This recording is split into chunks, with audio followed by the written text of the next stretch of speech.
Halo, aku Muni. Ini bunga apa ya? Bunga ini adalah bunga trompet setan. Bunga ini memang cantik, tapi bunga ini sangat beracun. Bisa menyebabkan halusinasi, bahkan sampai menyebabkan kematian. Karena tanaman ini mengandung senyawa halusinogen dan antikolinergik seperti tropit, hyoscyamin, dan skopolamin.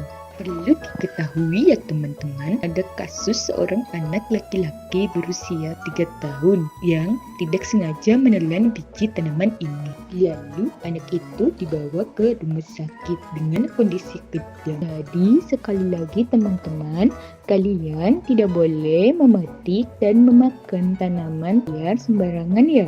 Itu saja dari Muni. Follow aku ya buat info tanaman dan kesehatan lainnya. Bye-bye.